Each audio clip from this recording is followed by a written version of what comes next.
na hiyo mafuta inapitia Kenya ikienda Uganda. Jameni, unaweza kutueleza vipi ati bei ya mafuta hapa Kenya mahali ni karibu na mahali mafuta inatoka iko bei juu kuliko Uganda, na Uganda inachukua mafuta kutoka hapa kwetu? That is the explanation that Kenyans want to know.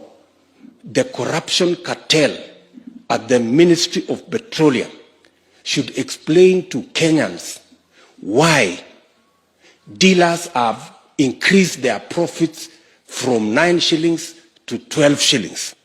Why the ministry is protecting the whole market and operates now like a cartel that is hurting the ordinary people of Kenya, to the extent that fuel products in Kenya are more expensive than fuel products in Uganda, and yet the same fuel products come from the same destination, pass through Kenya before you go to Tanzania, or even you go to Uganda. The people at the Ministry of Petroleum have questions to answer, and the corruption cartel in the Ministry of Energy must be broken for the prices of fuel products to come down.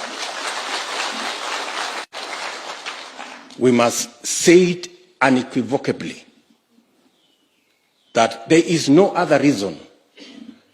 It is not even about the taxes.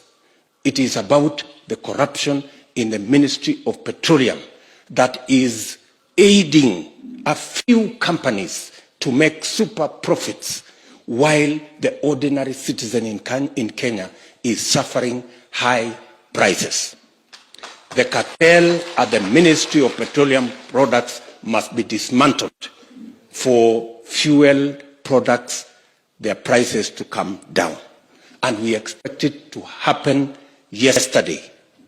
We do not expect it to continue, because there is no reason why fuel products in Kenya are higher in terms of price than in our neighboring countries, yet the fuel products pass through Kenya to those other countries.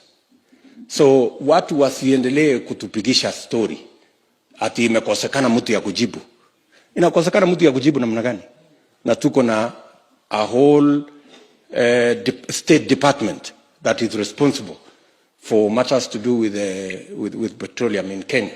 So we want, first, the market must be liberalized. We cannot continue to have a market that is protected for the benefit of a few people making super profits and millions of Kenyans suffering at the hands of a few companies that are making super profits and are being protected by a cartel at the Department of Petroleum in the Ministry of Petroleum and Mining. We must dismantle that